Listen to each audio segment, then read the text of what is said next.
তারেক রহমানের সালাম নিন, ধানের শীষে ভোট দিন। ২০ বছর পর চট্টগ্রামে যাচ্ছেন বিএনপি চেয়ারম্যান তারেক রহমান। আজ রাতে চট্টগ্রামে পৌঁছাবেন তিনি। আগামীকাল নগরীর পলো গ্রাউন্ড মাঠে সমাবেশে যোগ দেবেন। দলের পক্ষে ভোট চাইবেন তিনি। চট্টগ্রামে সমাবেশ শেষে তারেক রহমান যাবেন তার নানাবাড়ি ফেনীতে। যোগ দিবেন ফেনী সরকারি পাইলট হাই স্কুল মাঠের জনসভায়। এই মঞ্চে তিনি ফেনী, নোয়াখালী ও লক্ষ্মীপুর জেলার ধানের শীষের প্রার্থীদের পরিচয় করিয়ে দেবেন। তারেক রহমানের সফর ঘিরে উচ্ছ্বসিত বৃহত্তর নোয়াখালীর নেতাকর্মী ও সমর্থকরা। বর্তমান প্রেক্ষাপটে এসে উনি বাংলার মানুষকে যে স্বপ্ন দেখাচ্ছে, ঠিক একই স্বপ্ন আমরাও দেখতেছি। আমরা আশা করতেছি পরিবর্তিত বাংলাদেশ হবে এটা আধুনিক, সমৃদ্ধ এবং উন্নত বাংলাদেশ।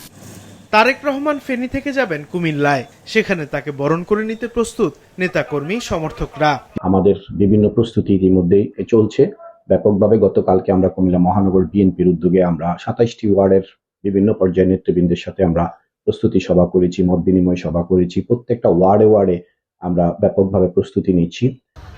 তারেক রহমানের সফর ঘিরে কুমিল্লা সদরের দক্ষিণ সোয়াগাজী ফুলতলি মাঠে আয়োজন করা হয়েছে জনসভার। তারেক সাহেবের মধ্যে মানুষ শহীদ জিয়াকে খুঁজে পাবে, তারেক সাহেবের মধ্যে মানুষ বেগম খালেদা জিয়াকে খুঁজে পাবে।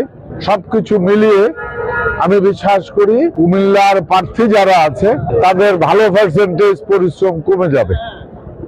চেয়ারম্যান সাহেব আসা মানে তাদের অনেক পরিশ্রম কমে যাবে।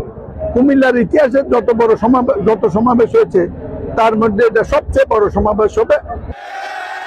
নির্বাচনের ঠিক আগে তারেক রহমানের সফর তৃণমূল বিএনপিকে আরো সুসংগঠিত করবে বলে মনে করছেন রাজনৈতিক বিশ্লেষকরা। সাদেকুর রহমান সিদ্দিকী, মাছরাঙা, নিউজ ডেস্ক।